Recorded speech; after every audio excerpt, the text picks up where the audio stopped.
এবার আপনাদের নিয়ে যাব লিন্ডসে স্ট্রিট চত্বরে, সেখানেও কিন্তু পুলিশের ব্যারিকেড এবং দূরত্ব রেখে রয়েছেন আন্দোলনকারীরা। সুকান্ত মুখোপাধ্যায় আমাদের প্রতিনিধি সরাসরি রয়েছেন আমাদের সঙ্গে।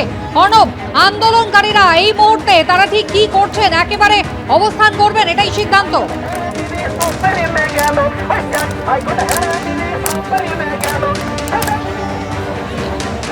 একেবারে দেখো, তোমাকে দেখাবো যে ঠিক আমার বাদিকে যে ব্যারিকেড রয়েছে লিন্ডসে স্ট্রিটের ওপরে, সেখানে ব্যারিকেড এখনো রয়েছে। কিছুক্ষণ আগে ডিসি সেন্ট্রাল পরিষ্কার যেটা জানালেন আলোচনার পরে, যে এই ব্যারিকেড কোনোভাবে খোলা হবে না, যেহেতু আন্দোলনকারীদের কাছে কোনো রকম পুলিশি অনুমতি নেই এবং সেই কারণে এই ব্যারিকেড সরানো হবে না। কিন্তু আন্দোলনকারীদের তিনি কিন্তু বলেন যে তারা যাতে এই যে রাস্তা, অর্থাৎ ধর্মতলার মতন অত্যন্ত গুরুত্বপূর্ণ রাস্তা, সেখান থেকে তারা যাতে সরে যান।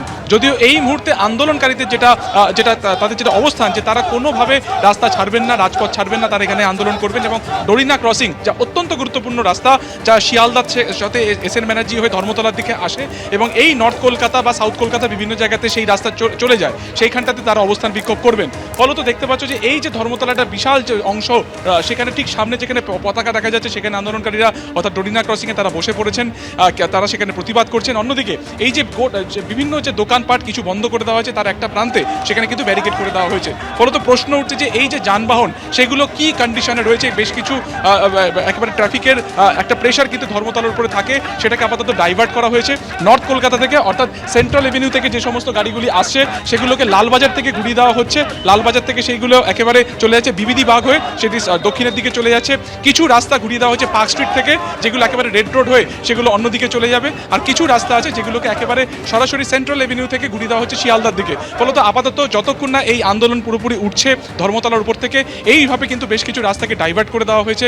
আমরা জানি যে উচ্চ মাধ্যমিক পরীক্ষা চলছে, ফলত সব কিছু মিলিয়ে অফিস আওয়ার্সের মধ্যে থেকে এই যে ধর্মতলার মতন জায়গা, সেটাকে বন্ধ রাখার ফলে কিন্তু প্রচুর যারা সাধারণ মানুষ রয়েছেন, তারা কিন্তু ভুক্তভোগী হচ্ছেন। আর একবার তোমাকে ছবিটা দেখাবো, ধর্মতলা পুরোপুরি বন্ধ। কিছুক্ষণ আগে আন্দোলনকারীরা ডিসি সেন্ট্রালের সাথে কথা বলতে এসেছিলেন, এবং তখন কিন্তু ডিসি সেন্ট্রাল তাদেরকে পরিষ্কার জানিয়ে দেন যে এই ব্যারিকেড খোলা হবে না, যেহেতু পুলিশের অনুমতি নেই। এবং তারপরই আন্দোলনকারীরা তারা সিদ্ধান্ত নেন যে যতক্ষণ না ব্যারিকেড খোলা হবে, ততক্ষণ তারা কিন্তু রাস্তা অবরোধ করে রাখবেন। ফলত এই যে একটা মানে দুপক্ষের উপরে একটা যে প্রেশার তৈরি করছে, সেই প্রেশারে এই টালবাহানা কতক্ষণ চলে, কতক্ষণ এই ডকুমেন্টটি রাস্তা বন্ধ থাকে, সেটাই কিন্তু এই মুহূর্তে দেখান।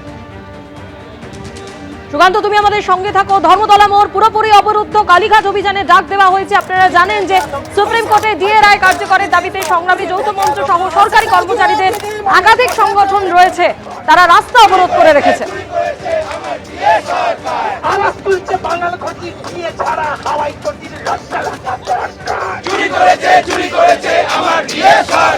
তুমিও জানি আমিও জানি, দিয়ে মেরেছে মহারানীর লজ্জা লাগা দরকার। চুরি করেছে আমার ডিএ সরকার। তুমিও জানো আমিও জানি, দিয়ে ফেলেছে মহারানীর লজ্জা লাগা দরকার। চুরি করেছে আমার ডিএ সরকার। আওয়াজ তুলছে এই নগরী, উঠে মহারানীর লজ্জা লাগা দরকার।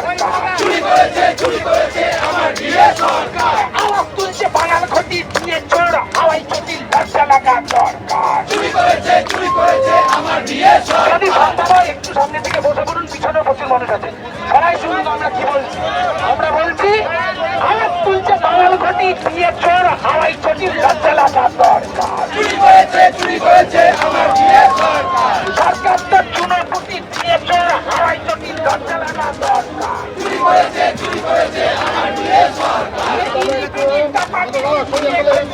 মনের লজ্জা লাগা দরকার। চুরি করেছে আমার ডিএ সরকার।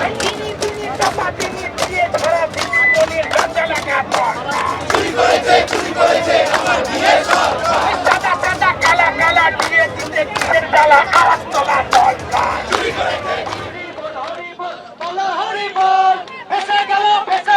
চলতে তলার ঢোল, বলো হরি বল হরি বল। হাইকোর্ট হেরে দিদি সুপ্রিমে গেল, হাইকোর্ট হেরে দিদি সুপ্রিমে গেল। শেষায় গিয়ে দিদি মনি কোষে চড় খেলো, বলো হরি বল বলো হরি বল। ফেসে গেল চলতে তলার ঢোল, বলো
সংগ্রামী যৌথ মঞ্চের আহ্বায়ক ভাস্কর ঘোষ কি বলছেন শুনুন। আমরা দাবি করেছি যে ওই ব্যারিকেড খুলতে হবে এবং পরবর্তী ক্ষেত্রে যতগুলো ব্যারিকেড আছে সমস্ত ব্যারিকেডগুলোকে না খুললে পরে অবস্থান এখানে চলবে। এবং আমরা এটাও বলেছি যে আমরা সরকারি কর্মচারী, আমরা বাইরের কোনো লোক নই, প্রতিদিন তাদের নির্দেশগুলোকে মানুষের কাছ পর্যন্ত পৌঁছে দেওয়ার কাজটা আমরা করি। সুতরাং আমাদের দাবি দাওয়া নিয়ে মুখ্যমন্ত্রীকে এবং চিফ সেক্রেটারিকে কথা বলতে এখানে আসতে হবে। ব্যারিকেড তারা বলেছেন যে খুলতে পারবো না, ব্যারিকেড আমাদের ব্যারিকেড থাকছে, মানবে সুপ্রিম, এটা পশ্চিমবঙ্গ একটা স্বাধীন দেশ, সুপ্রিম কোর্টটা বাকি ভারতবর্ষের বাকি অংশের সর্বোচ্চ আদালত, এটা এখানকার আদালত নয়। এটা এখানকার আদালতের নাম হচ্ছে মমতা ব্যানার্জি এবং সেই আদালতটা চলে কালীঘাট এবং নবান্ন থেকে। সুতরাং এখানে সুপ্রিম কোর্টের রায়কে মান্যতা দেবে কেন? আমরা এই রাজ্যের গণতন্ত্রপ্রেমী মানুষ, সুপ্রিম কোর্টের রায়কে মান্যতা দেওয়ার জন্য এবং সুপ্রিম কোর্টকে এখানে মান্যতা যাতে দেওয়া হয় তার জন্য পথে নেমেছি। এবিপি আনন্দ, এগিয়ে থাকে, এগিয়ে রাখে।